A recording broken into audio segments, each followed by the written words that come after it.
Hi everyone, welcome back to another session of our study skill sessions. This one is going to focus on deadlines and time management. My name is Ellesse and I am part of the award-winning STEM response team at the University of Wolverhampton. And in this session today, we'll be looking at how to prioritise your assignment deadlines and how to cope with time management so as not to get stressed during your studies. So when you first join university or you first start your A-levels or further studies, you might feel a bit overwhelmed. You might feel like you've got a full schedule of lectures alongside your independent reading. You have your private work on top of that to support your lifestyle. You have your home life, and of course you have to look after yourself, doing self-care too. So how do you juggle all of those aspects and still have time for assignments? It can all get a bit scary, but don't worry. This session is going to just calm your mind and walk you through step-by-step ways of how to really manage your time in a way that will reflect your studies. So the first thing we need to do is identify any commitments that take up our time. This can be our lectures, so what time they are, what time they go on till, what days they are, what time you're at work, and even what time your favourite TV show is at night time, because you need to have those self-care aspects still. You don't want to have just a full timetable of work and academic studies. When you enrol to university or your A-levels or BTEC, as soon as you get your timetable with your lectures on, I want you to go away and use that timetable to create your own personal timetable. We have one to download on our website that you can use, and this is split into Monday, Tuesday, Wednesday, Thursday, Friday, Saturday and Sunday into 1 hour blocks going from 8 in the morning until 8 in the evening. But you can also make your own version of these with different timescales if you want to, or you can use your phone calendar, your email calendar, or a simple notebook, whatever way you feel best to view your time schedule.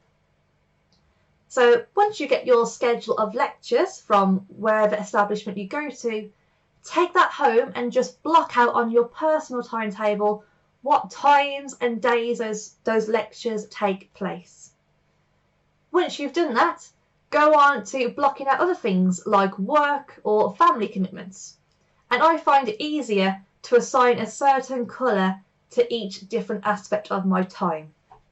So I'm going to show you now an example of a timetable that I made when I was studying at university.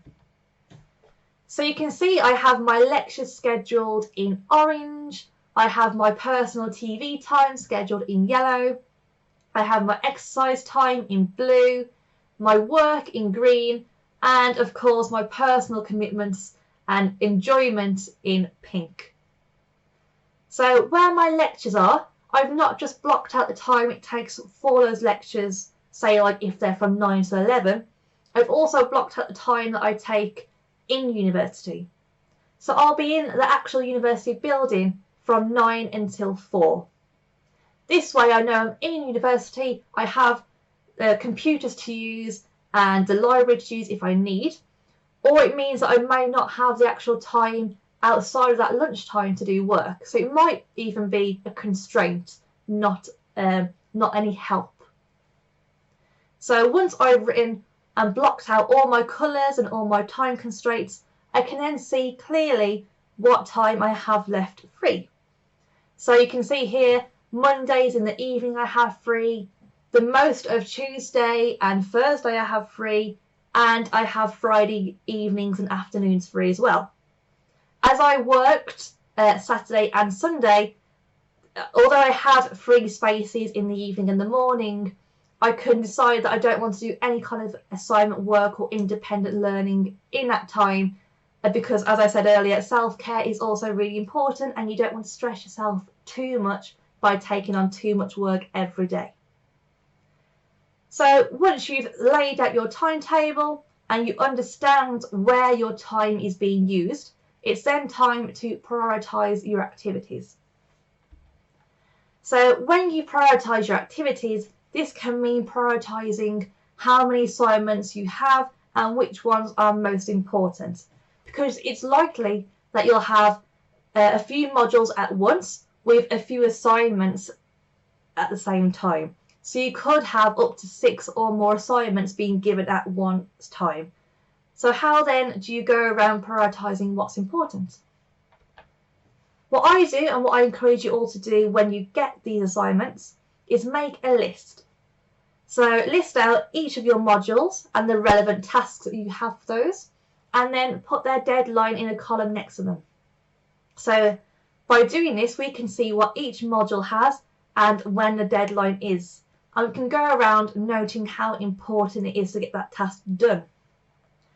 So you can prioritise them in different categories. So I have my very important, less important, and then not so important. So I want you to go through each of your tasks, looking at what the task entails, how big is the actual assignment, and when the deadline is, and then make up your importance level. So you can see here, I've done it as an example. Things like revision are kind of important, but it's got a very far away deadline. So although it is an important task to do, we might have some spare time dedicated to assignments that have a closer deadline first, such as, for example, the adaptation essay due 3 months beforehand. Things like tidying notes into folders, whilst they can be important, again, they don't have a time scale, so you can do these whenever you want. And it's important that you do this after all your other work is done and completed, so that you're not taking time and you're not wasting time that could be used elsewhere.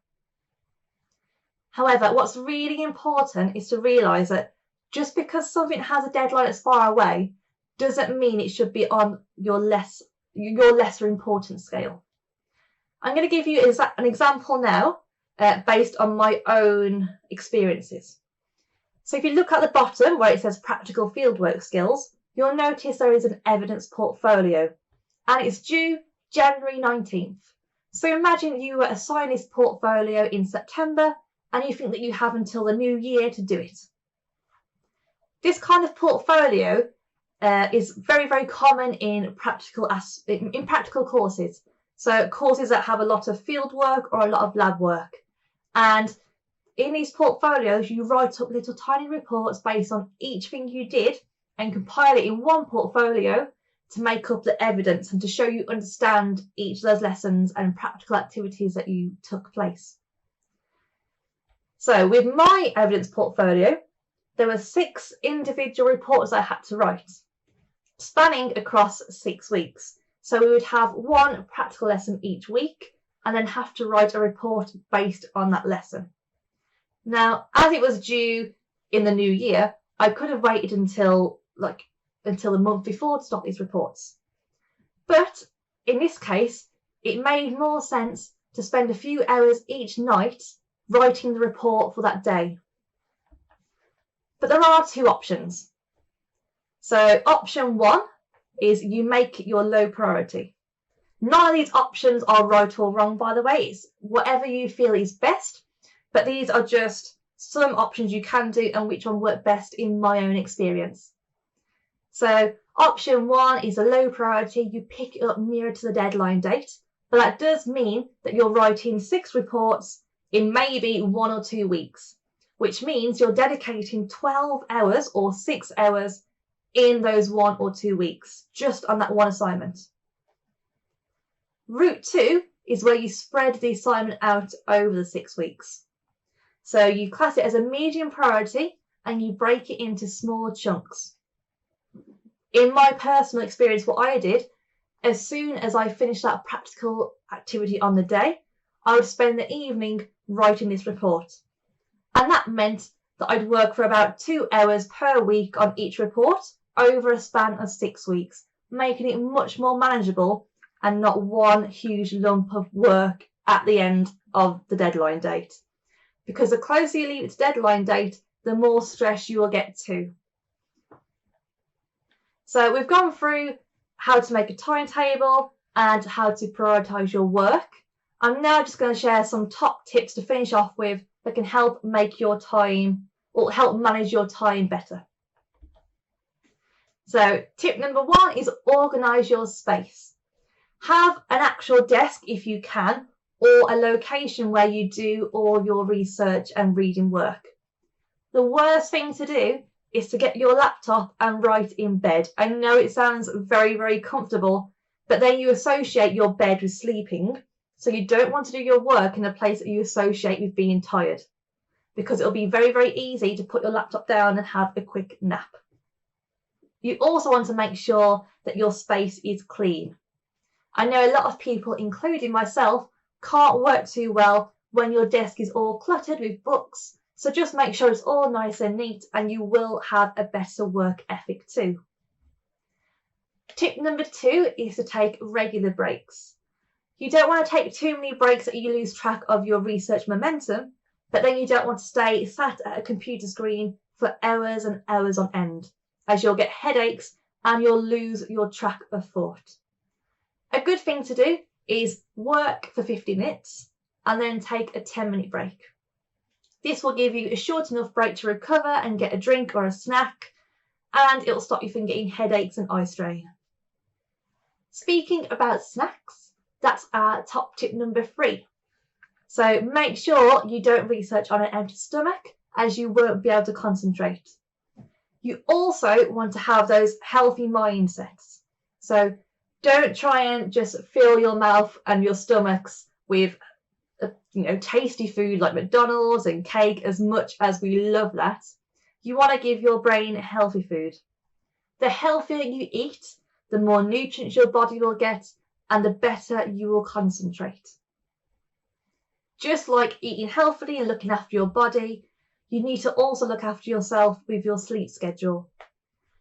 And it's a good reason not to leave assignments till deadline date, because when it's deadline date, you tend to work extra hard, maybe till 3 in the morning, and sometimes even all-nighters if you're working on the big piece like your dissertations.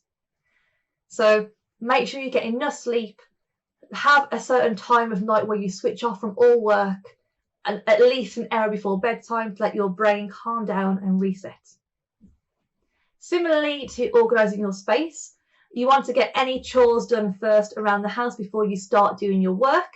This will stop you from panicking and having that anxiety about other things needing to be done, and it'll stop you from leaving your work to go and do the hoovering, or stop your work and go and do some cleaning the bathroom. When all those things are done first, then you have a clear mind and you don't have to concentrate on anything about other than your actual research work. And my final point, which is probably the most important point, is limiting the use of your phone. So you can either turn your phone off, put it in airplane mode, or leave it in a different part of the house or your room. Anything that will stop you from checking it every now and again, just scrolling on Facebook or social media. If you have phone calls to take, leave your phone on loud so you know when to take them.